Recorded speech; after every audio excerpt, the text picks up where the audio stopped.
थोडं लाल तिखट, मीठ टाकलं चवीनुसार आणि आपण जे तळलेलं होतं ना बुंदी सारखं ते मिक्स करून एक नंबर लागते चटणी आणि ही वडे. आज आपल्याला बटाटे वडे करायचेत, वडापाव. तर बटाटे उकडून घेतले 4, बेसन पीठ घेतले, ते अजून भिजवायचे. आता हिरवी मिरची, 7-8 लसणाच्या पाकळ्या आणि थोडं आलं हे वाटून घ्यायचं आपल्याला. थोडं जिरं टाकायचं त्यात वाटताना, वाटून घेते पडली. जास्त बारीक नाही वाटायचं.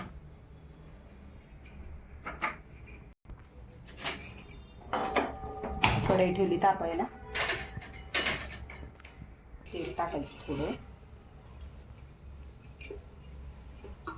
थोडंच टाकायचं, जास्त नाही. एक पोळी लय झालं. त्यामध्ये नंतर हाताने पुस करायची.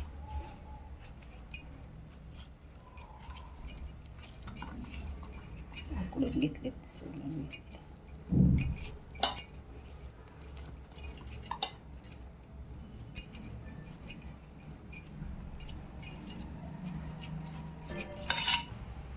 मोठे टाकायचे.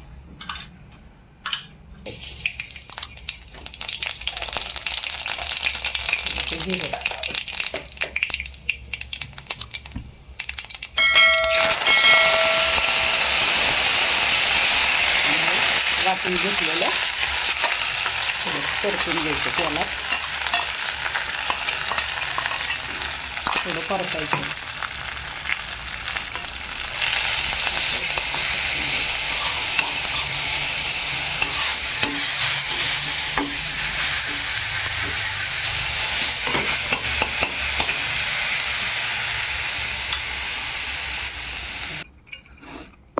नाहीतर एखादं फुलपात्र घेऊन त्याच्याने हे केलं तरी चालते, पण हाताने केल्यावर उलट छान होते अजून व्यवस्थित.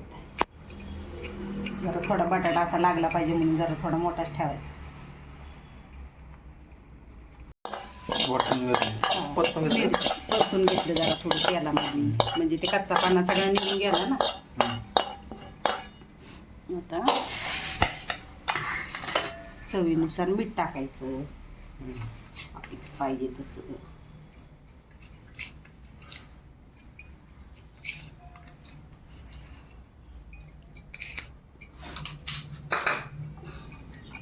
हे सगळं करायचं चमच्याने मिक्स.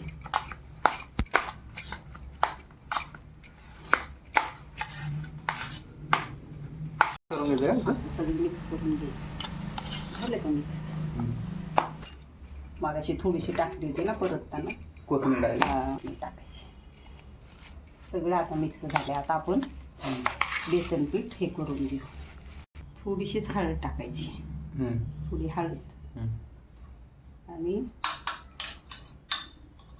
थोडंसं लाल तिखट, जास्त नाही. थोडंसं मीठ टाकायचं, आपण वड्यात टाकलेले त्यामुळे थोडंसं टाकायचं.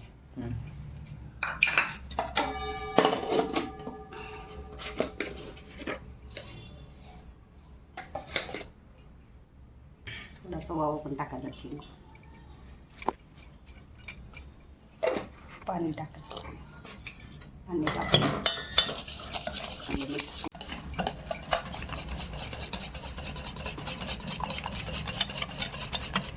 चांगलं घोटून घेतो. आता आपण कढई ठेवता, कढई तापवली होती. हा, तेल ठेवले. आता कढई गरम होते आपली. तेल गरम करायला ठेवलं.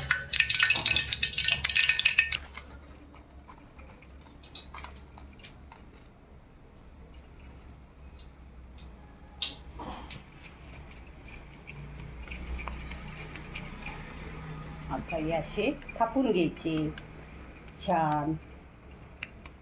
तेल गरम होते तर असे थापून.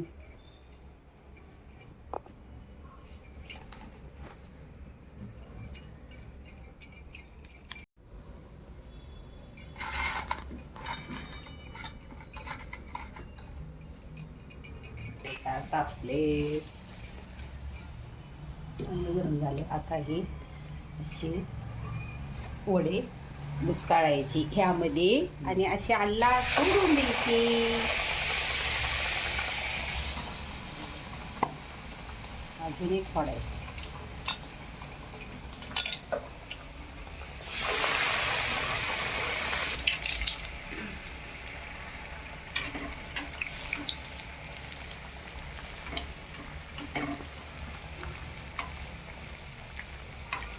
सोडा बिडा काहीच नाही टाकलं तरी असेच करायचं.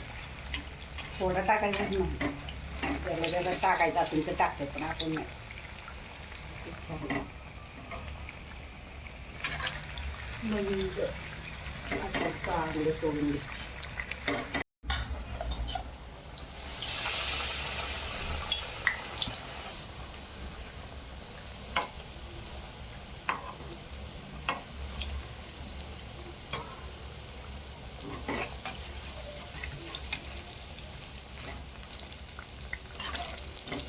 जास्त मोठा गॅस नाहीच करायचा. बारीकच गॅसवर करायचं.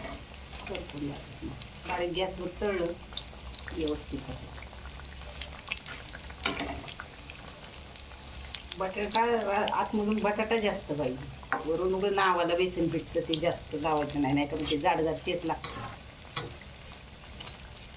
असंच व्यवस्थित होतं.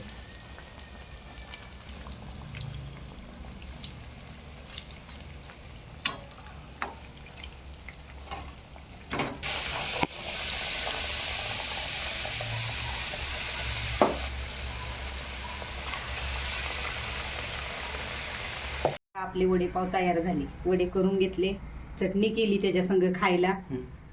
थोडं लसूण, थोडं लाल तिखट, मीठ टाकलं चवीनुसार आणि आपण जे तळलेलं होतं ना ते बुंदीसारखं ते मिक्स करून एक नंबर लागते चटणी.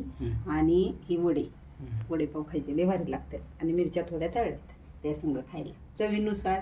छान झाले. तुम्ही खाऊन बघा, करून बघा.